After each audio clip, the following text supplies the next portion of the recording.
حدیث مبارک کے راضی لازم کے اسمانونه الله تبارک و تعالی نه دی پیدا کړی. الله تبارک و تعالی د سوره طه او د سوره یاسین تلاوت په خپل باندې وکړو. نو چې کله فرشتو د قرآن دا سورتونه واوریدل نو فرشتو وی خوشخبری دی وی هغه انسان لره چې په چا به دا قرآن نازلیږي. مبارکی دی وی هغه انسان لره چې په چا باندې به دا قرآن نازلیږي. او مبارکی دی وی هغه سینو لره په کومو سینو کې چې به دا قرآن محفوظ کیږي او یادیږي. او مبارکی دی وی هغه جبو لره چې په کومو جبو باندې به د دې قرآن تلاوت کیږي. نو ځمکه نه و پیدا، اسمان نو پیدا، لا مونږ نو پیدا چې فرشتو مونږ ته مبارکي راکړې ده چې هغې ژبو لره او هغې شونډو لري مبارکي وي په کومو ژبو او په کومو شونډو باندې چې به د قرآن تلاوت کیږي. داسې لوی شان والا کتاب الله تبارک و تعالی مونږ ته را نصیب کړی دی. نبی علیہ الصلوۃ والسلام فرمایي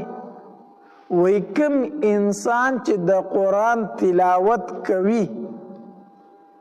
او د قرآن د تلاوت د وجنه د په نورو اعمالو کې شرکت نشي کولی، الله تبارک وتعالی د هغې نورو اعمالو ثواب دته په مفتو کې ورکوي. د الله تبارک وتعالی په آسماني کتابونو کې د ټولو نه لوړ مقام او لوړه مرتبه چې ده د قرآن پاک ته. ځکه د دې قرآن پاک د وجې نه مخکې چې څومره آسماني کتابونه دي هغه ټول منسوخ شوي دي. د قرآن پاک په موجودګیرۍ کې څوک نه په تورات عمل کولی شي، نه په انجیل عمل کولی شي، نه په زبور باندې عمل کولی شي،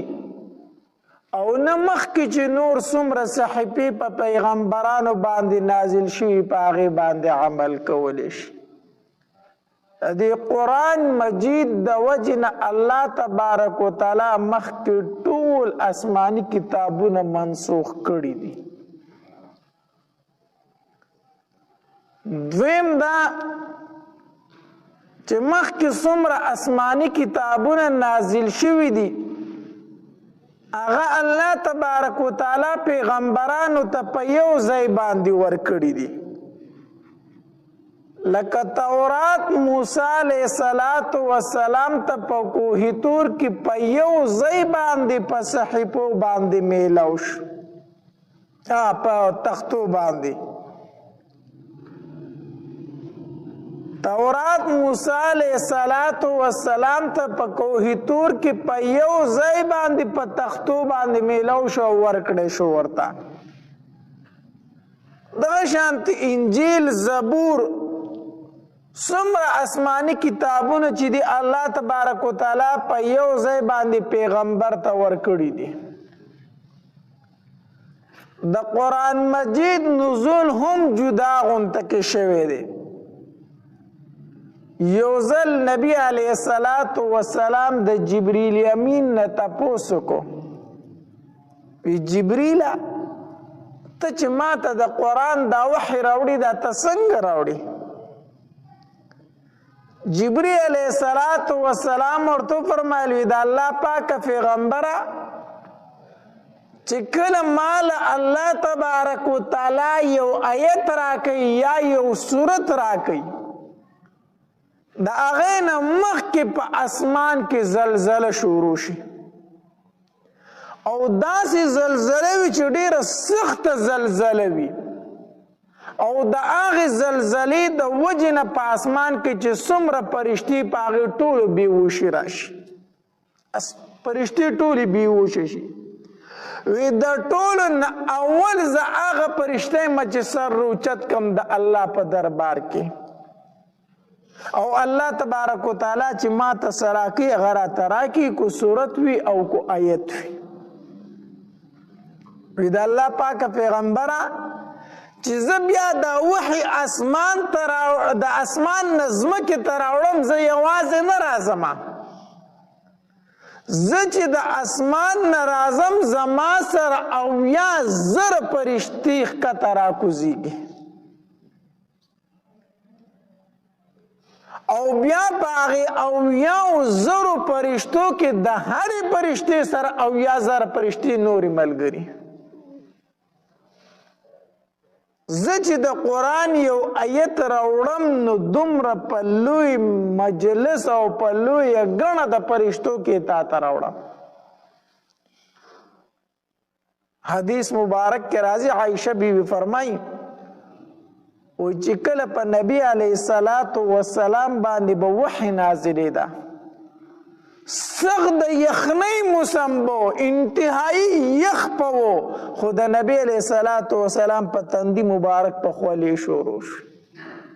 او داسې خوله به د نبی علیه السلام په تندي راله چې دا خوله به دې څڅېدله،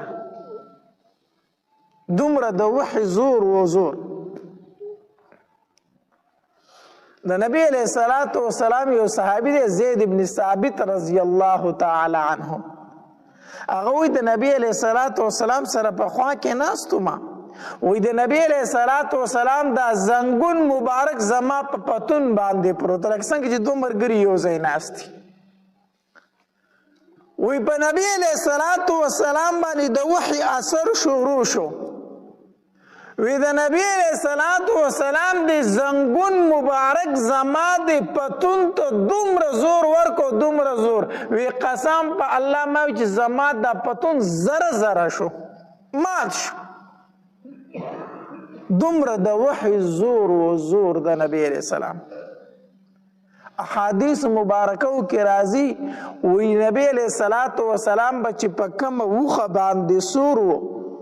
او په نبی علیہ الصلاة والسلام به وحی شروع شوه، هغه وخه به نه شوه ودرېدې، هغه به فوراً کېناستله، بیا به د نبی علیہ الصلاة والسلام هغه وزن نشو برداشت کولی، دومره زور و د وحی. نو الله تبارک وتعالی مونږ ته داسې یو قرآن راکړی، یو داسې کلام راکړی، یو داسې کتاب راکړی دی چې په هغې سره الله تبارک وتعالی تمام آسماني کتابونه منسوخ کړي دي. دا د قرآن یو عظیم شان دی، یو لوی شان دی. او دغه کتاب الله تبارک وتعالی دی امت ته ورکړی دی، نو د قرآن فخر دا زمونږ فخر دی، دا زمونږ کتاب دی که نه. او بیا حدیث مبارک کې راځي لازمکه او اسمانونه الله تبارک وتعالی نه دی پیدا کړي. الله تبارک وتعالی د سوره طه او د سوره یاسین تلاوت په خپل باندې وکړو، نو چې کله فرشتو د قرآن دا سورتونه واوریدل نو فرشتو وی خوشخبری دی وی هغه انسان لره چې په چا به دا قرآن نازلیږي، مبارکی دی وی هغه انسان لره چې پچا باندې به دا قرآن نازلیږي، او مبارکی دی وی هغې سینو لره په کومو سینو کې چې به دا قرآن محفوظ کیږي او یادیږي، او مبارکی دی وی هغې ژبو لره چې په کومو ژبو باندې به د دې قرآن تلاوت کیږي. نو ځمکه نه و پیدا، اسمان نو پیدا، لا مونږ نو پیدا چې فرشتو مونږ ته مبارکي راکړې ده. چې هغې ژبو لره او هغې شونډو لري مبارکي وي په کومو ژبو او په کومو شونډو باندې چې به د قرآن تلاوت کېږي. داسې لوی شان والا کتاب الله تبارک وتعالی مونږ ته رانصیب کړی دی. نبی علیه الصلاة والسلام فرمایي وی کوم انسان چې د قرآن تلاوت کوي او د قرآن د تلاوت د وجنه دی په نورو اعمالو کې شرکت نشي کولی، الله تبارک وتعالی د هغې نورو اعمالو ثواب دته په مفتو کې ورکوي، په مفتو کې ورکوي. الله یو ځل نبی علیه الصلاة والسلام د سحر مونځ وکړو، داسې راوګرځېدو صحابه کرام ناست دي. نبی علیه الصلاة والسلام وفرمایل وی په تاسو کې داسې څوک شته دی چې بېګای په یو وږې ګېډه باندې ډوډۍ خوړولي وي؟ په تاسو کې داسې یو تن شته دی چې بېګای یوه وږه ګېډه مړه کړې وي، چاته یې خوراک ورکړی وي؟ ابوبکر صدیق رضی الله تعالی عنہ فرمایلی وی او د الله پاک پیغمبره ما بیګا یو وږی سړی موړ کړی دی، یو وږه ګېډه مې مړه کړې ده. نبی علیه الصلاة والسلام بیا وفرمایل وی په تاسو کې داسې یو کس شته دی چې بیګای د یو مسلمان بیمار فورسي کړی وي، د هغې تپوس کړی وي؟ ابو بکر صدیق رضی الله تعالی عنہ فرمایل وی او د الله پاک پیغمبره ما بیګا د یو مریض پوښتنه کړې تپوس مې ورله کړی دی، د یو مسلمان تپوس له ورغلی وم. بیا نبی علیه الصلاة والسلام فرمایل وی په تاسو کې داسې یو انسان شته دی چې بیګای د یو مسلمان جنازه کړې وي، د یو مسلمان په جنازه کې شریک شوی وي؟ ابو بکر صدیق رضی الله تعالی فرمایل وی او د الله پاک پیغمبر بیګا ما د یو مسلمان جنازه هم کړې ده. بیا ابو بکر رضی الله تعالی فرمایل وی د الله پاک پیغمبر چې بیګا می دا ټول کارونه وکړل کنه په یو وږه ګېډه باندې می ډوډۍ وخوړله. بیا د یو مریض تپوس لورلم، بیا می د یو مسلمان په جنازه کې شرکت وکړو. الله پاک پیغمبر چې دا ټول کارونه می وکړل او کور ته رالم نو ټیم ډیر ناوخته، ټیم ناوخته و د شپې. نو ما وی که اوس وده کېږي نو تهجد خو پرېږده و، د ساره مونځ به درنم قضا شي، هغې له به هم پانسي، ځکه اوس ټیم ناوخته دی. نو د الله پاک پیغمبر اوده نشم د دې یرې د وجې نه چې تهجد رانه پاتې کېږي او مونځ رانه پاتې کېږي. نو ما وی چې تر څو به د شپې ناست یم، خو راشه د قرآن تلاوت شروع کړه. نو د الله پاک پیغمبر چې بیګا کم حصه د شپې بیا پاتې وکړه پای کې مې د قرآن تلاوت کوم. نبی علیه الصلاة والسلام ورته وفرمیل وی ښه ابوبکر دا خبره ده، دا ځکه بیګا جبریل علیه الصلاة والسلام زما خوا له 100 پیرې راغی او ما ته وی چې په ابوبکر باندې زما سلام وایه. 100 ځله زما خواله راغی او ما ته وی چې په ابوبکر باندې زما سلام وایا.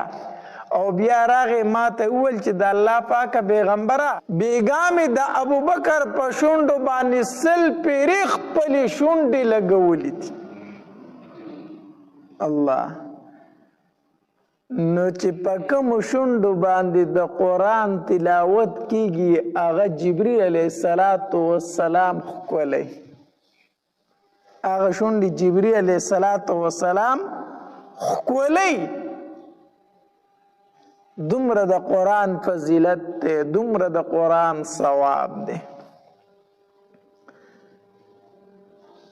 الله حدیث مبارک کے راضی نبی علیہ السلام فرمائی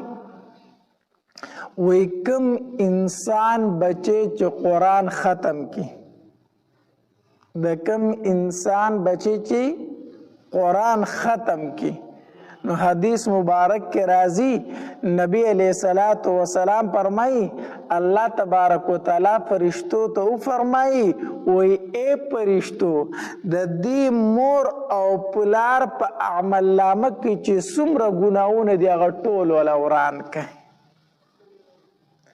په کوم ورځ چې ستا بچي د قرآن ختم وکړو په هغې ورځ باندې ستا د اعمال نامې نه الله ګناونه ختم کړو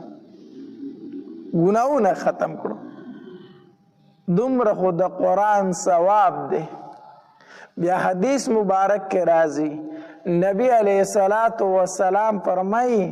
وی کم انسان چې په ناظره باندې قرآن ختم کی او بیا روزانه د 200 آیتونو مبارکه تلاوت کوي او دا انسان مړ شو الله تبارک وتعالی خو دې بخله او بخله دې خو د وجې نه الله 15 نورو مړو ته مغفرت نصیب کوي په ناظره د قرآن ختم کو او بیا د روزانه 100 آیتونو تلاوت کوو د 200 او عمل دې په کړه و مړ شو نو الله خو ته بخله او بخله خو ستا د برکت د وجې نه 15 نور مړو ته هم مغفرت نصیب کیږي په مقبره کې دا خو د ناظري دومره لوی ثواب دی د ناظري چې بیا ترجمه وکړي او حفظ وکړي چې د هغې به څومره لوی برکات وي د قرآن تلاوت زیات کوئ د قرآن تلاوت زیات کوئ نبی علیہ الصلوۃ والسلام فرمائی وی الف لام میم دا زنوام چی یو حرف تے بلکہ دا سو حروف تی 3 حروف تی نبی علیہ الصلوۃ والسلام حدیث مبارک تے وی دا قرآن پا یو حرف باندې اللہ سونے کے ورکی لسنے کے ورکی او نبی علیہ الصلوۃ والسلام فرمائی وی الف لام میم یو حرف ندے الف زال حرف تے لام زال حرف تے او میم زال حرف تے نو پا الف لام میم باندې سونے کیشوی دیرش نے کیشوی بیا نبی علیہ الصلوۃ والسلام د الف لام میم لفظ ولی ذکر کړي قرآن کې خو نورم ډیر آیاتونه دي کنه نبی علیہ الصلوۃ والسلام دا لفظ د الف لام میم ولی ذکر کړي چې په دې باندې دیرش نه کوي دي بل آیت ولی نه ذکر کړي دغه اشاره د یوې خبرې ته او هغه اشاره دا ده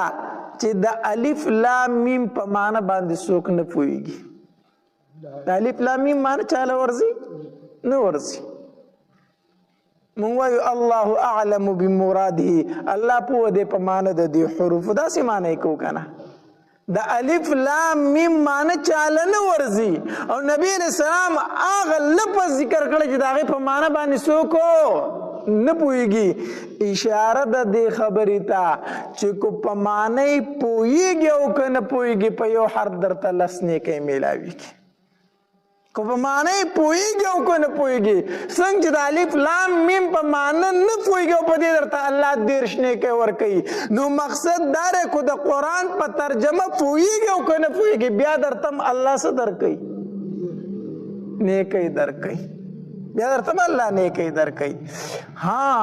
چې بیا دې په ترجمه باندې زده کو په حفظ دې زده کو دا خو نور علی نور دی چې د هغې به څومره ثوابونه دا خدای ناظري دومره ثوابونه دي ناظري دومره ثوابونه دي نو قرآن دې ویلی دی په ترجمه دی ویلې په ترجمه یې وایه حفظ دې کړی حفظ گردان کوه هېڅ دې نه دي کړي په ناظره دې ویلې روزانه د 200 آیتونو مبارکه څه کوه تلاوت کوه د دې ډېر زیات لوی فضایل دي او برکات دي حدیث مبارک کې راځي نبی علیہ الصلوۃ والسلام فرمایي اذا مات حامل القرآن اذا مات حامل القرآن هر کله چې حافظ قرآن وفات شي اوحى الله الى الارض الله تبارک وتعالى زمکی ته وحی وکي الله تاكل لحمه ای زمکی د حافظ قرآن غوښه به ګوره ته نه خوري پزمکه باندې الله تبارک وتعالى د حافظ قرآن غوښه حرام کړي دي غوښه ازمکه د حافظ قرآن غوښه به نه خوري دا معمولی انسان نه دی ته د په زړه کې د قرآن آیاتونه مبارکه پراته دي ته د په زړه کې د بخاري شریف احادیث مبارکه پراته دي ته د په زړه کې د مسلم شریف احادیث مبارکه پراته دي ازمکه د حافظ قرآن غوښه به نه خوري قالت الارض زمکه جواب ورکي ای وربي ای زما ربا کیف آکل لحما زبد د غوښه څنګه خورما وکلامک فی جوفی د چا پسینه کې چې ستا کلام پروت دی زمکه وی الله زره د غوښه نشم خوړی زبد هغه غوښه خورم څنګه چې د کوم انسان په زړه کې ستا کلام پروت وي د چا پسینه کې چې ستا کلام پروت وي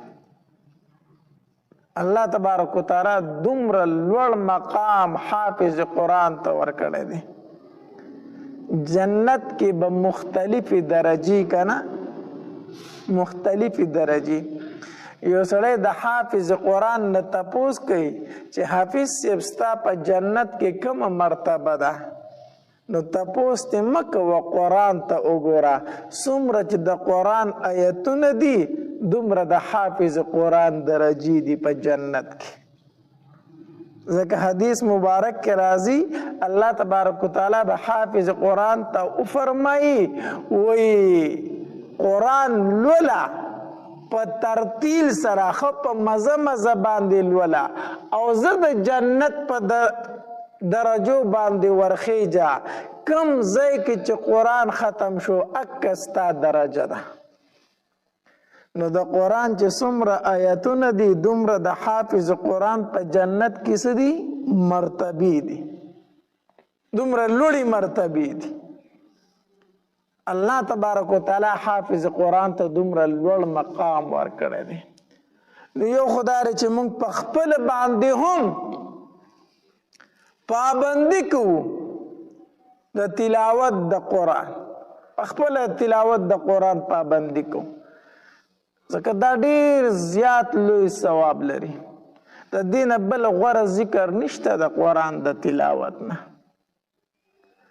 د صحابه کرام او د تابعین خو دا طریقه و چې هغوی به په هفته کې قرآن ختمه قرآن کې څو منزله دي په قرآن کې 7 منزله دي که نه په قرآن کې 7 منزله دي دا منزلونه چې دي دا د صحابه کرامو او د تابعینو د سبق ویلو ترتیب دی ځکه چې هغوی به په هفته کې قرآن ختمو نو یو منزل به هغوی په یو ورځ کې وي نو چې 7 ورځې به تېرې شي نو 7 منزله به هغوی پوره کړي وو د هغوی طریقه دا وه چې هغوی به په هفته کې قرآن ختمه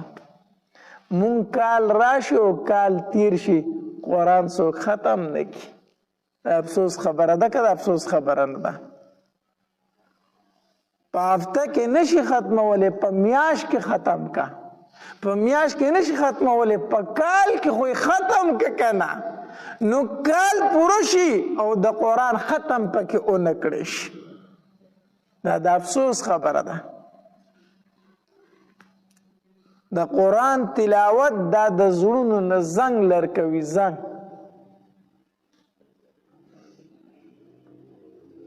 مخکې به د خلکو دا ترتیب و چې هغوی به د شپې تلاوتونه کول د شپې به تلاوت شروع کو د نیمې نیمې شپې پورې به هغوی تلاوت د قرآن کو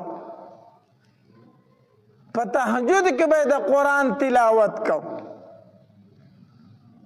زمونږ د خلکو نه تلاوت بالکل فاتح شوی دی بالکل فاتح شوی دی دی موبایل خو تی بالکل تلاوت فاتح کو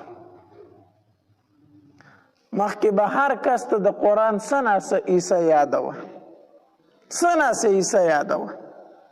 او هغه سینه حدیث مبارک کې راځي وي په کومه سینه کې چې د قرآن څه ناسه عیسه نه وي دغه سینه خو ډیران دی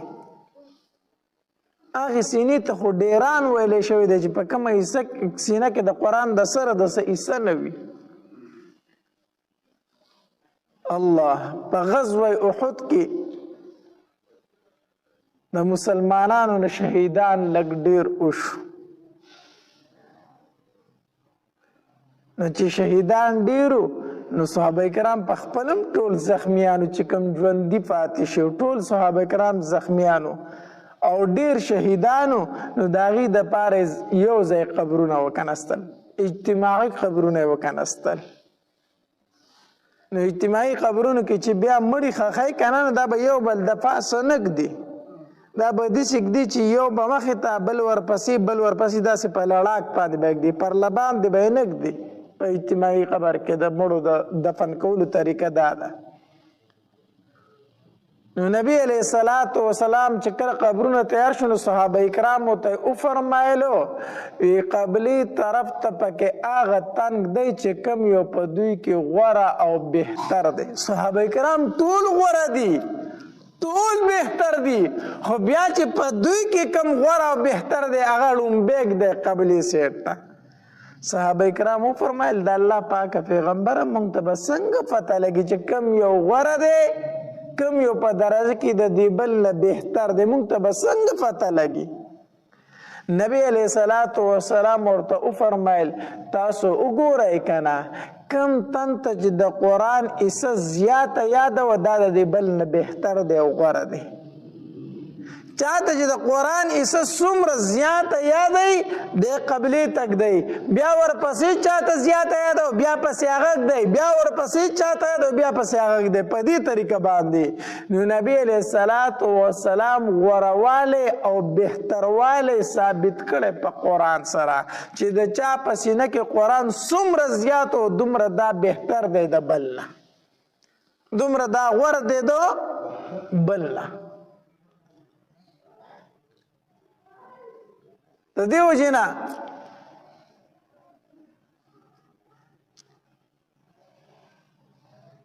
حدیث مبارک کې راځي نبی علیہ الصلوۃ والسلام فرمایي او په تاسو کې غوره انسان هغه دی چې هغه قرآن په خپله زده کوي او بل ته یې ښیي په تاسو کې غوره او بهتر هم دغه انسان دی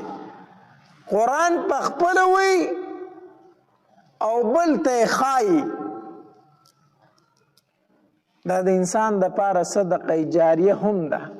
حدیث مبارک کې راځي نبی علیہ الصلوۃ والسلام فرمایي اذا مات الانسان انقطع عنه عمله الا الثلاث نبی علیہ الصلوۃ والسلام فرمایي وای کله چې انسان وفات شي د اعمال سلسله ختمه الا ثلاث مگر درې اعمال داسې دي چې پس د مرګ هم دته ثوابونه میلاویږي په هغې کې یو نبی علیہ الصلوۃ والسلام فرمایي صدقه جاریه صدقه جاریه ده انسان ژوندی دی منځ هم کوي روژه هم نیسي حجونه هم کوي زکاتونه هم ورکوي ذکر و اذکار هم کوي خو دا د نیکو اعمالو سلسله روانه وي تر مرګه پورې کله چې انسان مړ شو بس دا هر څه ختم خو درې اعمال داسې چې پس د مرګ هم بیا درته څه میلاویږي ثواب میلاویږي په هغې کې یو نبی علیه الصلوۃ والسلام فرمایي صدقه جاریه صدقه جاریه ده صدقه جاریه په خپل ژوندانه باندې د جومات رخ کړی دی مدرسه دې رخ کړې ده ته مړ یې په قبر کې پروت یې په دې جومات کې چې څومره خلک منځونه کوي په دې مدرسه کې چې څومره سبقونه ویلی کېږي تا ته په مفتو کې ثواب میلاویږي دویم نبی علیہ الصلوۃ والسلام فرمایي ولد صالح يدعو له نیکمل بچه چې دی مور او پلار له دعاګانې غواړي مور مړه ده په قبر کې پرته ده پلار مړ دی د قبر په تورو تیارو کې پروت دی خو دلته بچي ته قرآن ښودلی و بچی چې قرآن راواخلي نو بچی سبق شروع کی وی الف لام میم. بچی ته څو نیکۍ میلاو شوې؟ 10. مور او پلار ته په قبر کې په مفتو کې څو نیکۍ میلاو شوې؟ 10 نیکۍ. مور په قبر کې پرته ده، پلار په قبر کې پروت دی. په دنیا کې چې بچی قرآن ختم کی دی بچی ته چې څومره ثواب په دې قرآن باندې میلاو شو دومره ثواب دی مور او پلار ته په لحد کې میلاو شو. ولد صالح، نیکمل بچی، نیکمل بچی. او دریم نبی علیہ السلام فرمائی او علم ينتفع به، علم چې پس د مرګ د مولی سے پاغه سره پیدا اغستلې کیږي. عالم دی، قاری دی،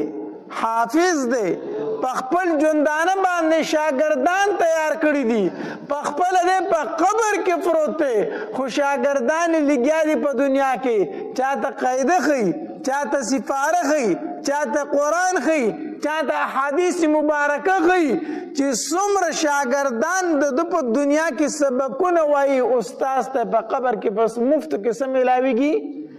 نیکۍ میلاویږي.